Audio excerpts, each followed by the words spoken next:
Bismillahirrahmanirrahim. Assalamualaikum warahmatullahi wabarakatuh.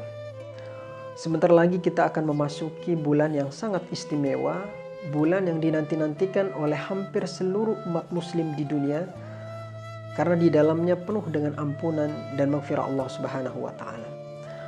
Ada sebuah doa, yaitu Allahumma sallimna ila Ramadan wa sallim lana Ramadan wa tasallamhu minna mutaqabbala.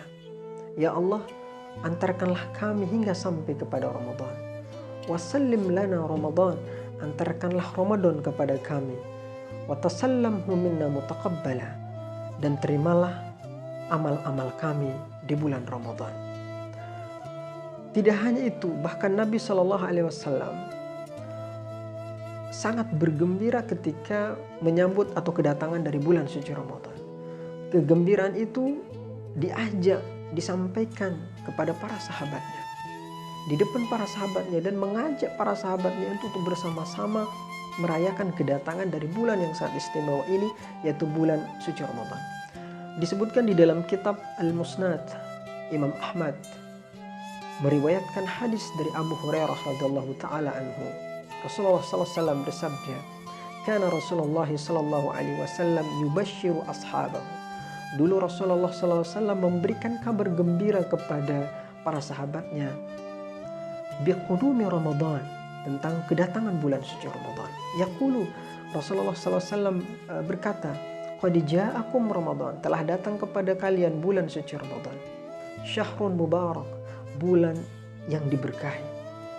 Iftaradallahu alaikum bisyamahu, Allah fardukan atau wajibkan kepada kalian untuk melaksanakan puasa di bulan itu. Tuftahu fihi abwabul jannah, dibuka pintu-pintu surga di bulan suci Ramadan, dan ditutup rapat-rapat pintu neraka. Wa tughallu fihi syayatin, kemudian setan-setan itu dibelenggu. Fihi lailatun khairum min alfi syahrin, kemudian di dalamnya itu ada satu malam yang sangat istimewa, yaitu malam yang lebih baik daripada 1000 bulan. Man hurima khairaha faqad hurim, siapa yang dihalangi dari kebaikannya, maka sungguh ia terhalangi. Ini menunjukkan bahwa Nabi SAW menjelang kedatangan Ramadan itu sangat bergembira sekali, mengajak para sahabatnya, kemudian mengikat ikat pinggangnya untuk menyambut bulan yang sangat istimewa ini. Karena tamu yang datang ini adalah tamu yang istimewa, tentu kita menyambutnya juga harus dengan istimewa, supaya kita pun diterima atau didatangi nanti oleh malam yang sangat istimewa itu di bulan suci Ramadan, namanya Lailatul Qadar. Lailatul Qadar ini, teman-teman semua, banyak orang mengklaim bahwa datangnya 10 malam terakhir. Betul, memang menurut hujah ulama yang paling kuat itu datangnya 10 malam terakhir. Lalu kemudian kita hanya memaksimalkan ibadah kita itu hanya di 10 malam terakhir Ramadan. Ini bukan tidak bagus, tetapi yang lebih bagus itu adalah kita mempersiapkan dari sekarang, semenjak kita memasuki awal suci Ramadan, supaya nanti kita itu diterima oleh Lailatul Qadar. Karena Lailatul Qadar itu, dia tahu siapa kira-kira orang yang sudah cocok menyambut kedatangannya, siapa kira-kira orang yang sudah benar-benar maksimal mempersiapkan dirinya untuk menyambut bulan suci Ramadan. Karena itu pada kesempatan kali ini saya akan menyampaikan beberapa amalan-amalan yang kita lakukan untuk menyambut bulan suci Ramadan ini. Yang pertama adalah membersihkan hati kita. Tathhirul qalbi, membersihkan hati kita dari segala sifat-sifat yang mengotorinya, seperti dengki, menyakiti orang lain, kemudian syirik, min amradil qalbi, dari segala macam penyakit hati. Karena hati inilah yang paling dekat. Hati inilah yang bisa mengetahui bagaimana jalan menuju kepada Tuhan. Hati inilah yang tahu bagaimana cara kita untuk sampai kepada Allah Subhanahu wa taala. Karena itu dikatakan siapa yang bersih hatinya itu, orang-orang yang bersih hatinya, kemungkinan besar dia juga nanti akan tahu atau mengenal Tuhannya. Disebutkan man arafa nafsahu faqad arafa rabbahu, barang siapa yang tahu dirinya, maka dia kemungkinan besar akan mengenal siapa Tuhannya.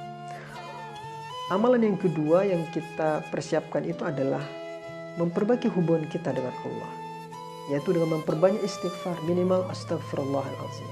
Tetapi ada satu istighfar yang sangat dianjurkan oleh para ulama kita adalah sayyidul istighfar. Tetapi banyak sekali doa-doa istighfar yang sangat dianjurkan, mulai dari seperti sayyidul istighfar dan lain sebagainya. Ini kemudian sangat bagus sekali untuk kita amalkan di dalam menyambut bulan suci Ramadan. Semakin banyak kita beristighfar, semakin Allah akan bukakan rahmat kepada kita. Di dalam Al-Quran dikatakan, orang yang memperbanyak istighfar itu, Allah akan cucurkan rahmat dari Allah. Allah akan cucurkan rahmat kepada orang tersebut. Tentunya dengan mengucapkan istighfar disertai dengan ketundukan kepada Allah Subhanahu wa Ta'ala. Kemudian amalan selanjutnya yang kita lakukan adalah memperbaiki hubungan kita dengan sesama manusia. Berapa banyak orang dari lisan kita nyakiti orang lain. Berapa banyak dari mata kita membuat atau melihat hal-hal yang tidak baik. Berapa banyak dari tangan kita ini kita sudah menyakiti orang lain.